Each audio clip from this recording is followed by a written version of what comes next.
Welcome to EPG Padasala.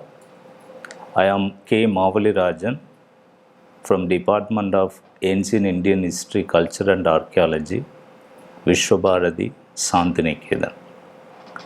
The module I am going to discuss with you about the Cholas and their banking, taxation and coinage system in the subject of the economic history of India. Before entering the topic concerned, I would like to give some of the background of the Chola history, which we consider as the important in the historical, the background of the South Indian history. The Cholas were the powerful dynasty. They ruled in the Kaveri Delta regions. That the Kaveri river belt, they paved the way for the economic development of the Chola dynasty. They laid the foundation for the cultural development. They laid the foundation for the political expansion in the South India, inside the territories, outside the territories. These are some of the significant of the Chola dynasty. They were very powerful in the political achievement as well as the all field achievements. The learning objective of the present module to understand about the economic condition of the Chola period. They study about the banking system. They study about the revenue system of the Cholas, their taxation policies, the various items of the taxes which levied and collected from the people. It also highlights the coins and the currency system of the Cholas. The various terms of the Chola coins and their significance also we are going to discuss in detailed manner. When we introduce the concept of the banking, the coinage and the currency system and taxation of the Cholas, we should understand the introductory part of the Chola dynasty. The Chola had the fullest control over the resources of the state. They had a separate department to maintain the committee that is called the revenue committee, which we referred in the inscription as the varium. The varium is the separate committee to levy the taxes and collect the taxes from the people. The taxes levied according to the norms of the Hindu, the Manu Shastra. The Cholas also followed the Manu-Shastric idea of collection of the taxes. They levied taxes on people after the proper consideration of their income and expenditure details. The Chola kings, they were collected the many sources from the people. They stored the collection in the bank treasury. Now we'll discuss about the banking system and its functions during the Chola period. The banking was known to them. The essence of banking system may be taken to be a manipulation of the credit and debit system of those days. It rendered the immense services to the emergence of the trade and industry for the development of the commercial activities during the Chola period. Lending money and receiving deposit were the main functions of the banks during the Chola period. The system of credit and debit is also seen in the Chola period, which we get it mostly from the inscription of the Chola country. The merchants, guilds and other corporate bodies received the deposits and lent them to the businessmen to develop the commercial activities. The transaction of borrowing and lending are associated with the merchant community. Many manufacturing and trade groups also were attracted by the banking facility of the Chola community. Chola inscriptions have references to the banking system of and their functions in detailed manner. When we discuss about the different the functions of the bank as well as the temple bank, we should understand the role of the different social institution in mobilizing the revenue for the state administration. During the Chola period, the temple played vital role as a bank. Even though the temple also played vital role in different dimensions, during the Chola period, temples were considered as the educational institution, as the meeting place of the kings, as a treasury, as a entertainment place, as a padasala. It played a vital role. The banking also the important system which we expect from the temple. It's played a vital role as the bankers. The temples of South India, especially during the Chola period, they played a vital role as a bank. It stored and distributed the state revenues for the welfare of the people. There are many studies says that, especially the historians K. A. Nilakanta Sastri, A. Apathurai, T. V. Mahalingam, C. Meenakshi, and others signified the role of the temple in banking activities. They deposited in the bank treasury. They utilized these deposits for the welfare of the peoples. Giving loans to the merchants was one of the important the work of the bank. That other also the other financial the commitment also the bank as a temple played vital role in the commercial transaction. Temple also provided loan to village assembly for developmental activities.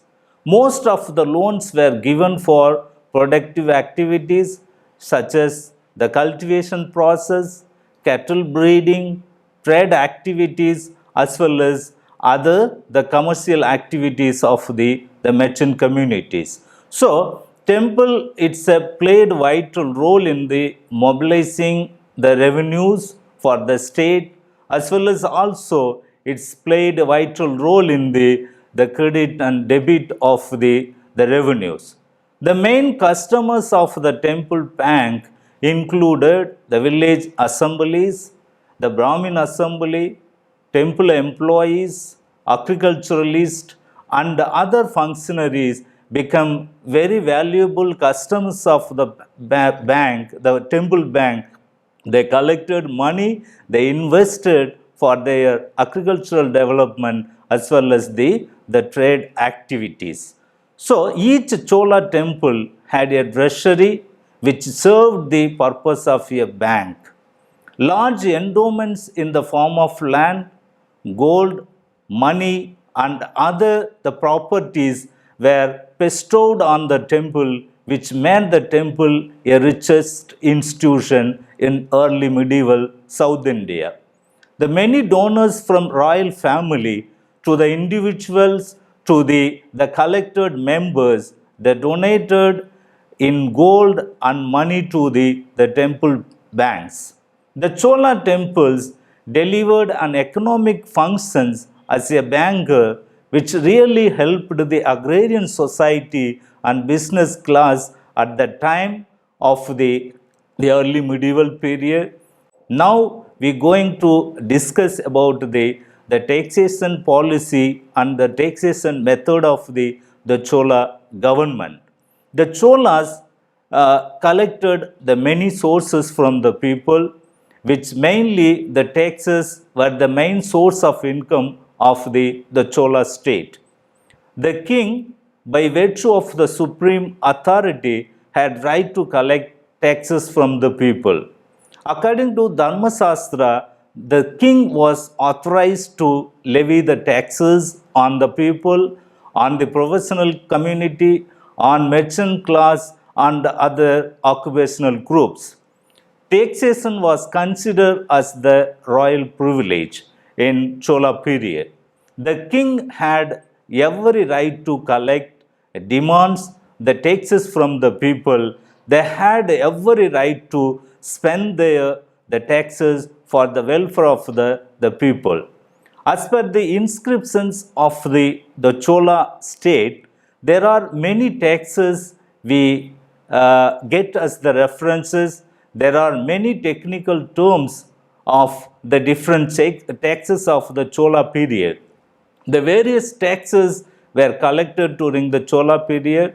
The taxes were known in Tamil as vari or irai.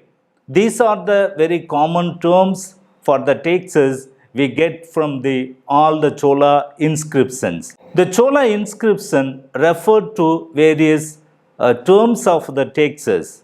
There are reference to the term kadamai or irai, kudimai, Antrayam, Vetti, Muttaval, Tattar Patam, they were confined to either the Chola tax of the Tondamandalam or other regions of the South India. Mainly, these taxes were imposed on the agricultural community or the commercial groups or any other the occupational groups. Here, the Irai and Kadamai are primary land tax levied on the landowners. The term Kudimai is a labor or service tax levied on the cultivators of the land during the cultivation process of the land cultivation. The Patam and Ayam are the taxes imposed on non-agricultural professional groups like artisans and the merchant communities. Apart from this, there are some other taxes also collected from the people by the state of the Cholas.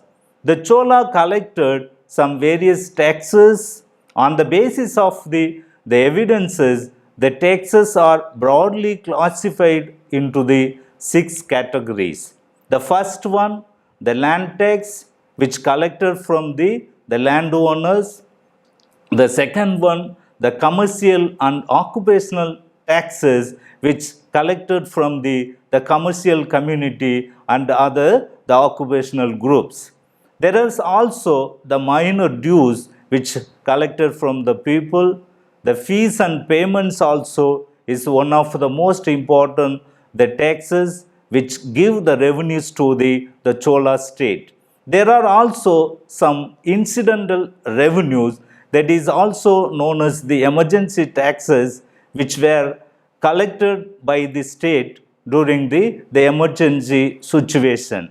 There are also some judicial fines which imposed on the defaulter. They paid the taxes to the state during the punishment time. During the Chola period, among the taxes of the Chola period, the land tax was played vital role. It was the prominent tax. It gives the revenue to the Chola state. During the Chola period, land tax was the important revenue of the state. 1/6 or 1/3 was collected as land revenue according to the fertility of the soil. The various land tax collected from the people. The early Chola inscription used the term Puravu for the land tax. Here, the Puravu means the land. Some of the inscription says the Puravu Pon, the tax which collected in money on the land of from the landowners. But commonly used term for the land tax was Irai. The Irai, which means stand for a collection of the taxes from the cultivable lands. During Rajaraja period, the term Kadamai was also used to denote the land tax. These Kadamai, we get it from the many Chola inscriptions. Other terms like Panjavaram, Iraikadamai, Nilakadamai, Nilavari, Puravayam, these all the terms which denotes the land tax which collected during the time of the Cholas. There are frequent references in the Chola inscription to Puravuvari Thinaikalam. These the term which indicate the land revenue department of the Chola period, which indicate the very active function of the land revenue department during the Chola period. The department had very enormous responsibility to collect the taxes from the people. Mainly, the responsibility of the land revenue department to maintain revenue accounts, levy the taxes, survey of land, assess the land taxes, maintain the revenue records, and keeping all the land rights of the people in a particular records. So, the Puravuvari Thinaikalam, a separate department, it's collected the land revenue from the people and is decided the distribution pattern of the land revenue to the people. The revenue register of the Chola state was known as Varipottagam, which is record of the land rights and taxes based on the enquiries and surveys. Both on central and local bodies collected taxes from the landowners, cultivator, agricultural laborers.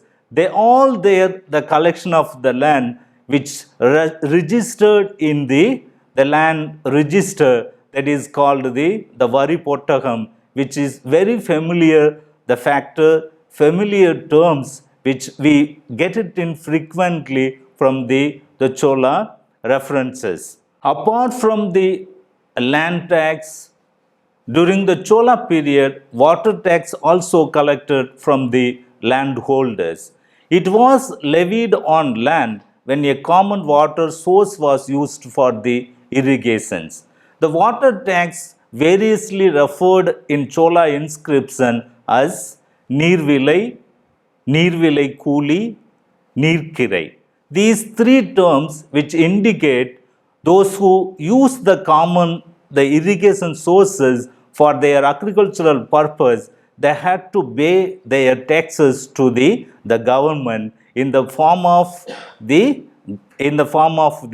paddy or in the form of any kind. Apart from the land tax collected from the people, some lands were exempted from the paying of the land tax. There are many tax-free lands during the Chola period. These tax-free lands referred in the Chola inscription as Iraili. Iraili, which stand for the tax-free land during the Chola period. Chola inscriptions mention the following lands considered as the Iraili lands. The lands which donated to the temple, that is called the Devadana land, which is also considered as a tax-free land. The land donated to the Brahmins, as known as the Brahmadaya, also exempted from the paying of the land tax. So, then Thiruvilayattam, Pallichandam, Madapuram, Pattaviruthi, these land also totally exempted from the land taxes to the state. That is all we consider as the Iraili land. Another kind of the tax remission was also we find during the natural calamities. During these kind of the situations, the Cholas, they collected some emergency taxes from the people. Apart from the land taxes and the land tax free land, there are the state also collected the commercial taxes from the people. On the commercial goods passing through the high roads, a toll was levied. This toll tax was generally known as Ulgu or Sungam in Chola inscriptions. All the commercial goods were subjected to the payment of taxes. Mostly traders, those who involved in inland trade as well as the foreign trade, were assessed for the duty that is known as Vanigar Per Kadamai, which simply stand for the traders that had to pay the taxes during the time of the commercial transaction. The Chettis, the powerful, the merchant community of the South India, they also paid taxes to the government, that tax known as the Chettirai. Chettirai mean the payment of the taxes by the Chettiar community of the South India. These commercial taxes were collected from the individual traders and sometimes collectively on the merchant guilds. The merchant guilds of the South India like Manigram, Nanadesi, Ayyavol, they paid their commercial tax to the government directly, they paid their taxes. In Chola inscription, there are also some terms like Angadi Kuli, which is Angadi here, which mean a market, Kuli mean a rent. Those who have a marketplace or a shop in a temple or any temple town, they had to pay a tax that is known as Angadi Kuli to the government. Duties were also levied on commodities sold in the market as well as in the temple shops. Apart from the land tax, the commercial tax, the people also paid professional tax during the time of their professional activities. Various kind of professional taxes were levied on the occupational groups.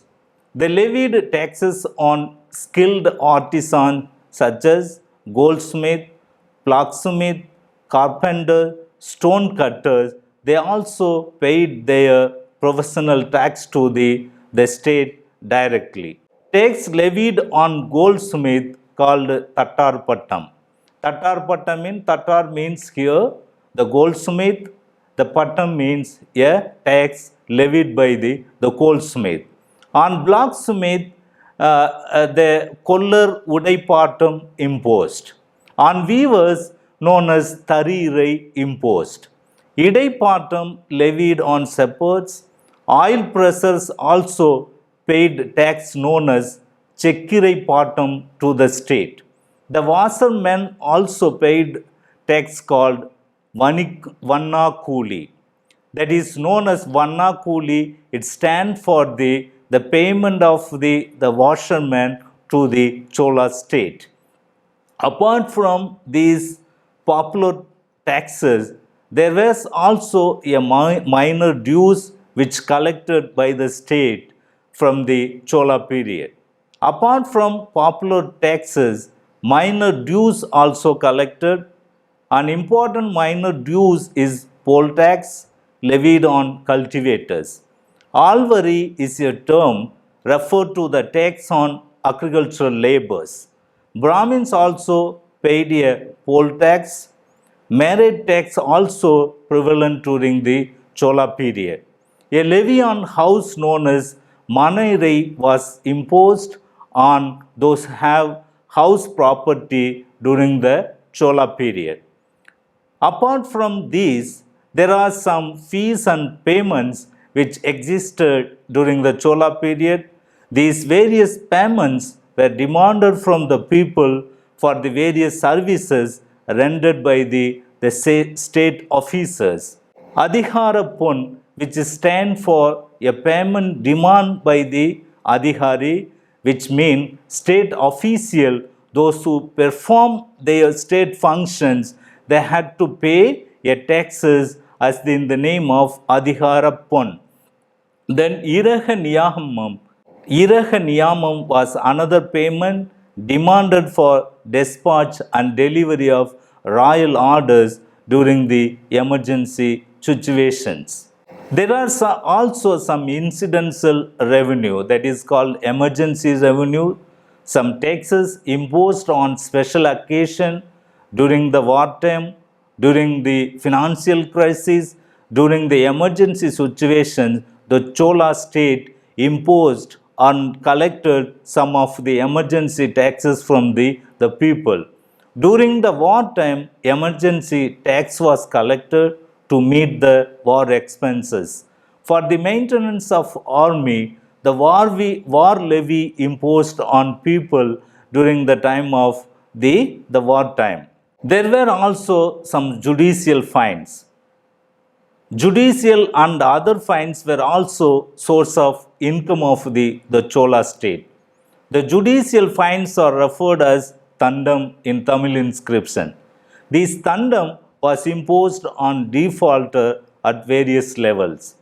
Uttaramerur inscription of the Cholas, especially Parandaka first, mention clearly the nature of the Tandam and the way of the collection of the Tandam from the people. Tandam levied at three places.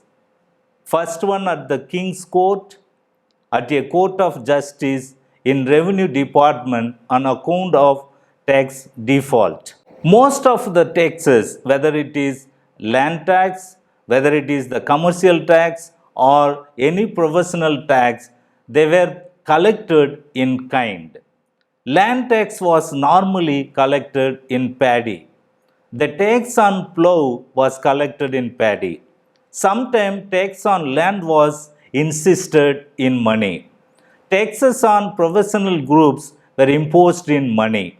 The tax demand were sometimes collected both cash and money in in Chola period. The Chola, apart from the various taxes, there was a significant change in the Chola period we can find in their historical background. They issued large number of the coins. The Chola coins, very familiar in the South India, they issued large number of the coins such as silver coin, gold coin, copper coin. The Uttama Chola, he was the first Chola ruler. He issued gold and silver coins in which by his name Uttama Chola coins in Nagari script. Rajaraja issued more number of coins in his regions. A peculiar type of coins in pure gold, silver and copper was issued by Rajaraja during his tenure. They are found in several thousands in South India. He also issued large number of gold coins. Similar coins were also issued by his son Rajendra first under his own name Sri Rajendra and Kangaikonda Cholan. The Kangaikonda Cholan was very famous title of the Rajaraja Chola. He earned the title after the Ganga victory of the Ganga region. After returning from the Ganga victory, Rajendra issued a coin in the memory of the victory of the Gangaikonda, that the name which he beared in the coins, which is called the Gangaikonda Chola coins. The Chola coins was very familiar in the South India. This kind of the Chola coins copied by the kings of Sri Lanka also. With the growth of the Chola power, the currency system was also extended over the whole Chola empire as well as even beyond the Chola territories. The Chola coins came to be light through archaeological excavation at various places, mainly the excavations at Kavaripattinam. The archaeologists excavated the many Chola coins in that particular place. They are mostly square in shape, in different size, and depict a standing tiger, the emblem of the Chola state. Various terms of the Chola coins, we get it from inscription as well as the literary sources of the Chola period. Chola issued gold, silver and copper coins. The gold coins are referred as Gatiana, Kasu, Kalanju, Madai, Pakoda, Pun, Varaha, which all these terms we get it from the Chola inscriptions. The Kalanju often occurs in Chola inscriptions is interpreted sometimes as gold weight and sometimes as coins. The term pon simply means gold. A pon was equivalent to Kalanju coins. Kasu was also a general term which applied to coins in Tamil country. The Panam have referred to as a gold coin during the Chola period. The Tamil term Madai referred to various gold coins. The Chola inscriptions speaks of Madurandahan Madai, Rajaraja Madai, Klothunga Madai, which indicate that the coins Madai issued in the name of the Chola kings. During the Chola period, gold was measured by the standard unit Gatiana or Kalanju. Inscription of Varandaha equate the term Kalanju with the Sanskrit term Nishka. Apart from these, the Chola inscription also mention the term of Karunkasu. From the time of Klothunga III, the term Kasu comes to be applied in larger level, which mainly means the copper coins of the Klothunga period. If we conclude the, the lecture, there are many significant changes took place in the banking system, the taxation policy, as well as the coinage system of the Chola period. The Chola played a vital role in mobilizing economic resources. Temple played a vital role as a bank. It's also played a vital role as the state treasury. The Chola had levied a large number of taxes. They assessed of the rate of taxes, which was very systematic and scientific manner. They issued large number of gold and silver copper coins. Mostly the coins were used in the revenue collection as well as in the trade and commercial activities. Thank you very much.